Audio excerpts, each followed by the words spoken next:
ની ખેતી કરે છે. એક આ ઉડી ગયો મોટો ખેડૂત અને નાનો ખેડૂત આ બેઠો. આ બે ખૂબ મોટા પ્રમાણમાં રેગણાની ખેતી કરી છે. જેને પણ રેગણા ખાવો હોય સ્ક્રીન ઉપર ઉનો નંબર આવી જાય. આ પણ ખેડૂત ઉડવાની તૈયારી કરી છે. ઉડી ગયો. આ ઉભાઈના રેગણાના વેપારી છે. આ બધું રેગણા વાય છે ને દૂજી વાય છે. અને આ બે ખેડૂતો છે. આ અમારા ખેડૂતો છે. બે ઉડે છે કે અમારે વિડીયામાં આવવું નથી પણ ઓનલાઈન ખેતી કરવી નથી અમારે કે ઓફલાઈન ખેતી કરવી એમ કે છે. હવે રેગણા આવવાની તૈયારી છે. જો ફૂલ પણ આવી ગયા છે.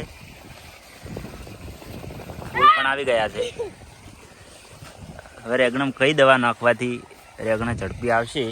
આ જાણો ખેડૂત છે. અમારે ખેડૂતને કહેવું એવું થાય છે કે મારે ઓફલાઈન ખેતી કરવી છે, ઓનલાઈન ખેતી કરવી નથી. કેટલા રેગણા તમે ઉતારો છો? હા 60 જબલો ઉતરી હાલ. પણ રેગણા તે કે આયા નથી. કાલ વેણવાનું જ છે એમ.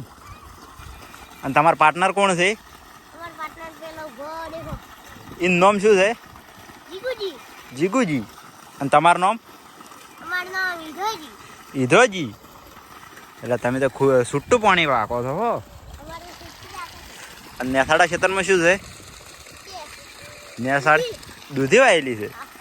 જબરજસ્ત ખેતી છે હો તમારી. આટલી ઉંમરમાં પણ તમે આવી ખેતી કરો છો તો મોટા થઈને મને લાગે કન્વરજીનું પત્તું કાપશો ખરી.